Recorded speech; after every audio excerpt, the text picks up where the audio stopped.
Bom, boa noite. Meu nome é João Lucas.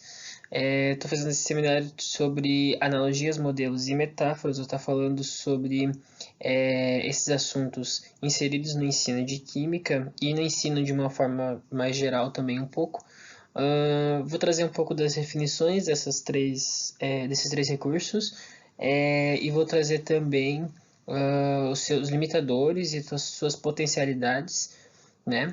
E algumas aplicações que a gente tem no nosso dia a dia na química. Bom, então a gente tem aqui as definições, né, que a gente tem das três palavras. A analogia, ela remete a uma semelhança entre coisas ou fatos, né, e ela pode ser utilizada em vários outros contextos. Mas ela tem uma ideia mais de uma relação de semelhança, né. Os modelos, são de modo geral um propósito de simplificar certa realidade e trazer para ela uma mais aproximada, né? Uma relação mais aproximada de quem está criando o modelo para tentar entender algo, né? Então, pode ser de uma forma mental, de objeto, entre outros exemplos que nós vamos analisar mais à frente. Mas os modelos seria algo que tenta simplificar, né, um conhecimento ou algo que queira se transformar em um modelo. E as metáforas elas são figuras de linguagem, né, que é a transferência de um significado de uma palavra para outra. E usa muito bem da comparação não explícita, né, para explicar isso dessa maneira. Bom, trazendo aqui algumas características das analogias, né? As analogias, elas têm como uma característica muito forte, como eu havia dito antes, essa comparação entre dois eventos. Então, se pretende tentar explicar algo que não é conhecido, né? Que é às vezes muito abstrato até, e tenta se comparar com algo que servirá de referência, que é esse referencial conhecido, né? Então, tenta se trazer para uma proximidade de quem está explicando, né? Para quem está aprendendo, algo que já seja do cotidiano, do contexto em que a pessoa já está inserida, né? Ou até mesmo algo muito mais palpável para explicar algo que é desconhecido e muitas vezes científico, complexo ou muito abstrato, né? Então a analogia ela serve muito bem com contextualizações, com situações do dia a dia, para que você tenha para seja mais palpável para o estudante conseguir compreender algo que é totalmente fora, né, do contexto. É, então a gente tem alguns exemplos, né, que a gente pode pensar já nos modelos atômicos que já fazem uma analogia muito forte e que você pega algo que seja muito mais conhecido para tentar explicar algo que é totalmente abstrato, né, para a mente dos estudantes. Então a analogia, eu acho que ela é um dos três, talvez os modelos também se comparem um pouco, mas eu acho que a analogia ela é um dos mais utilizados, assim, para a gente é uma utilização muito fácil e rápida, né? A gente utiliza isso até mesmo sem pensar muito. Enquanto a gente está dando aula, na fala você utiliza da analogia. Claro que existem analogias já criadas, como eu falei, dos modelos atômicos, já é uma analogia batida, já é uma analogia que todo mundo normalmente utiliza e que vai ter, né, seus limitadores e seus problemas, né? Mas depois a gente vai falar sobre isso. Mas também a gente utiliza da analogia na nossa fala por si só.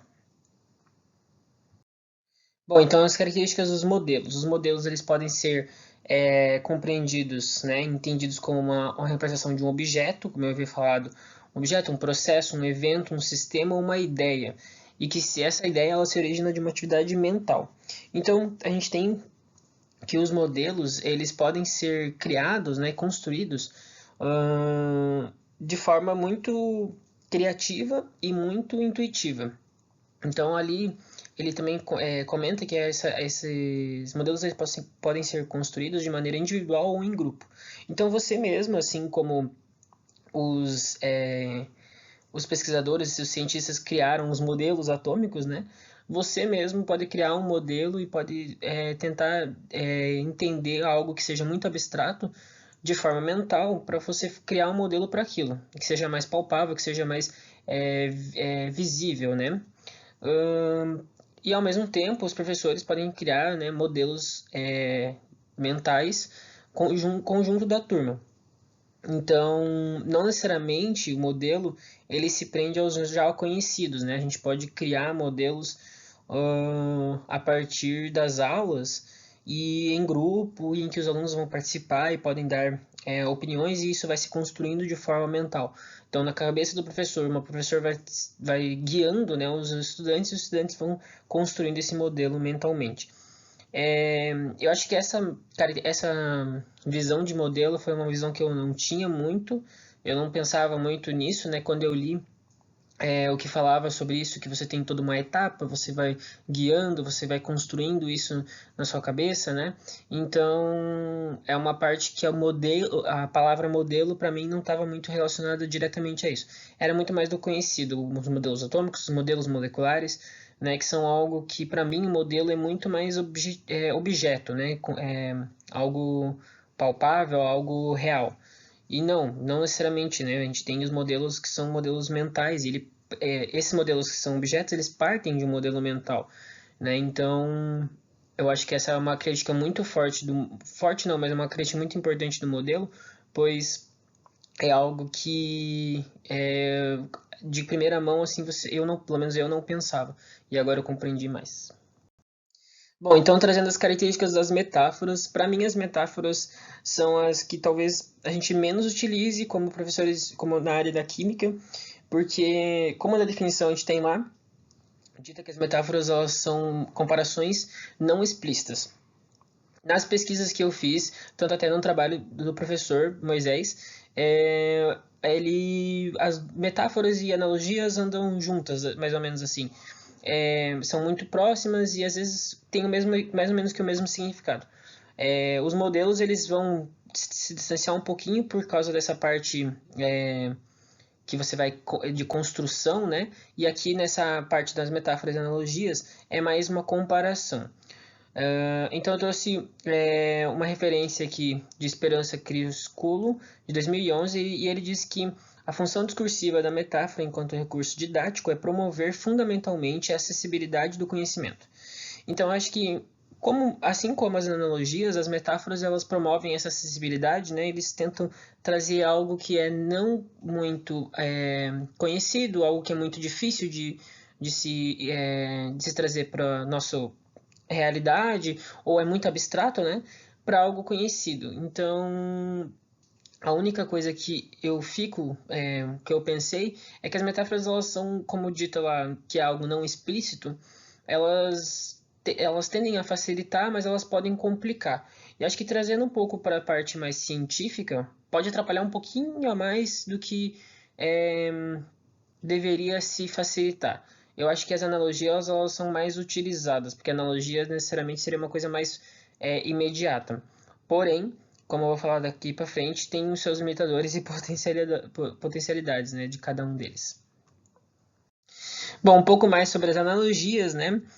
Mais características sobre ela, e nós temos uma curiosidade aqui em que no ensino de ciências, no que se refere ao ensino de ciências, trabalhos com interesses em analogias surgem nos anos 60. Esse tal interesse se justificou tanto do ponto de vista psicológico, bem como na educação científica. Então, tentava se entender, né, como a analogia ela funciona, como ela pode facilitar, o que era isso, né, o que era essa utilização dessa figura, né, e o que era esse recurso, quais eram os limitadores, quais eram os benefícios disso para o ensino de ciências. Porém, nos anos 80, que a investigação do uso de analogias ganhou uma propulsão. Então, a partir dos anos 80 que foi se tentar compreender bem, certamente, né, como é o impacto da utilização das analogias para o ensino de ciências, né? O que isso beneficia e o que isso não, e que isso traz de problemas ou o que pode trazer de limitantes, né, da utilização desse recurso didático.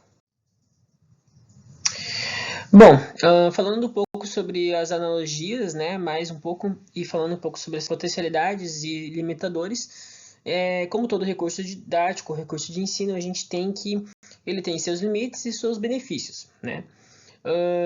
a analogia não é diferente, então ela foi um instrumento, e foi um instrumento de extrema importância da cognição humana, e ela é utilizada em várias áreas do conhecimento. Entretanto, né, ela é muito bem utilizada, ela tem muitos benefícios quando ela é utilizada de forma que as semelhanças da intercomparação que você está fazendo predominam. E tendem a falhar quando as diferenças começam a prevalecer. Então é bem estranho a explicação disso, né? Soa estranho e daí é fácil de entender o porquê disso, né? O porquê desse limitante. Então, quando você quer explicar algo que é desconhecido, né? Algo X que seja desconhecido, a partir de uma comparação com outra coisa que é quase um X, né? Fica fácil, né? Porque é quase um X, né? Então você está tentando explicar duas coisas que são parecidas, né? Quando você tenta fazer uma analogia entre duas coisas que são uma é X e a outra é Y, é meio óbvio que vai ficar um pouco complicado, né? Então você está tentando focar nas diferenças. Então você está falando que você tem algo que isso aqui do seu dia a dia, né? Do seu contexto. Isso aqui é conhecido. Então, sabe isso? O que eu estou tentando explicar é o contrário. Não tem nada a ver com isso. Então, para o aluno, eu acho que fica muito complicado quando algo que você está fazendo uma analogia seja totalmente, totalmente ao contrário ou com muitas diferenças, né? Então, se tem que algumas vantagens da utilização, né, das analogias, é que elas abrem outras perspectivas de ensino, é que elas facilitam a compreensão e interpretação de conceitos abstratos e elas podem até motivar os estudantes, além de ser um facilitador para o professor tentar desmantelar alguns conhecimentos prévios, né, dos estudantes. E algumas desvantagens que seria da utilização da analogia é a atribuição, né, dos alunos de algumas características do que é análogo ao conceito-alvo que não necessariamente sejam. Então, é aquelas diferenças, às vezes, que podem, nesse processo de você fazer essa analogia, podem complicar. E outra coisa que tem um limitante bem grande, né, é a transferência de concepções prévias sobre o conceito análogo para o conceito-alvo. E então, o que se diz disso é que a gente tem alguns limitantes muito fortes da analogia, até quando você vai estudar sobre como ensinar sobre modelos atômicos, se tem que é muito difícil você explicar os modelos atômicos fugindo dessas analogias. E muitas vezes os estudantes, pesquisas já foram feitas que os estudantes eles se prendem à analogia até lá aquela de Dalton para você falar sobre o átomo, né? Então os modelos atômicos eles são um exemplo muito grande de como a analogia pode ser muitas vezes um limitante ou até ruim, né, de se explicar. Eu pesquisei no ano passado, quando eu estava fazendo estágio 3, que a gente tem que, por exemplo, o modelo de Dalton, né, que é a bola de bilhar, ou o modelo da Passas de Thomson, eles são dois exemplos, né, de analogias que ficam na cabeça dos estudantes de uma forma que os estudantes esquecem até sobre as cargas, sobre a esfera ser maciça, sobre ser indivisível. Então, algumas características importantes do átomo, né, eles esquecem e eles focam muito nessa modelo de passas, no pudim de passas, na bola de bilhar, ou até lá no sistema solar, né, que é o de Rutherford. Então, tem essas complicações da analogia que é feita. Quando a analogia ela fica muito presa, os estudantes podem trazer concepções do que é análogo para aquilo. Bom, falando um pouco mais sobre os modelos, né? Castro, em 1992, ele afirmou, né, que o modelo ele tem como finalidade de ajudar a interpretar os fenômenos químicos e permitir a predição do comportamento dos sistemas químicos em áreas específicas impostas pelo entorno do circundante e estabelecer as adequadas correlações entre conjuntos bem definidos de dados experimentais e cálculos teóricos. Então, falando um pouco sobre o potencial, né, que tem de se da utilização dos modelos, é muito forte, pois ele traz essa facilidade de você entender algo que, principalmente na química, se torna algo tão abstrato e ele consegue fazer essa facilidade de você até sempre ter que sempre utilizar isso na sua cabeça, né? Sempre esse modelo está na sua cabeça. Então, até como no auxílio, né, para dados experimentais, para cálculos teóricos que tem, os modelos atômicos ele tem um potencial muito grande.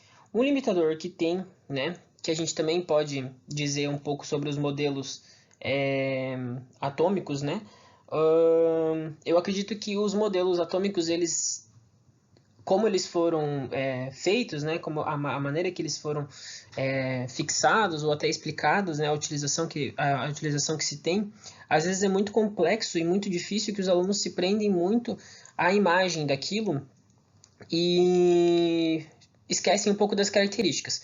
Então é muito se falado quando você vai fazer a explicação de modelos atômicos, buscar fugir da explicação de sempre, né, da utilização de outros tipos de explicações que podem auxiliar mais e trazer mais benefícios.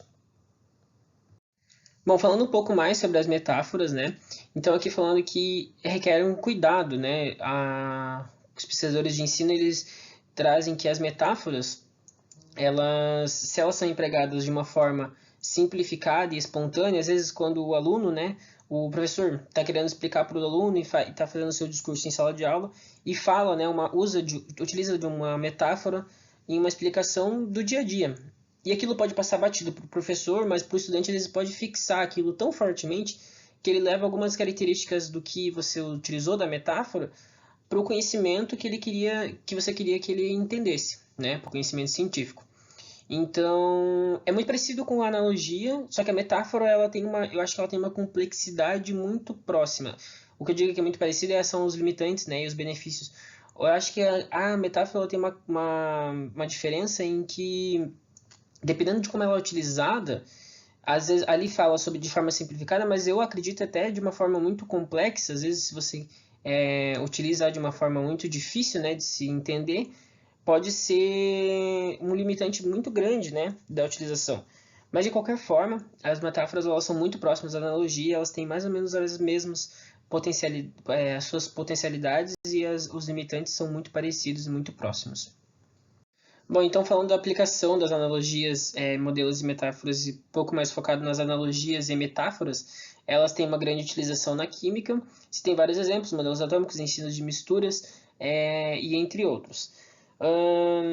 Nas pesquisas que eu fiz, foi visto que muitas vezes, né, o risco das analogias ser confundido com o próprio conceito em estudo é muito grande, né, a retenção de apenas tipo, os detalhes que são mais evidentes, né, os detalhes que a gente são mais próximos e mais diretos, e a não compreensão dessa analogia, eles podem trazer uma forte dificuldade da utilização dela na sua aplicação. E além disso, o uso meio que indiscriminado disso, né, com a utilização de aproximações das concepções científicas para o cotidiano, eles podem trazer um risco de mascarar as diferenças entre em algo que é científico e em algo que é senso comum.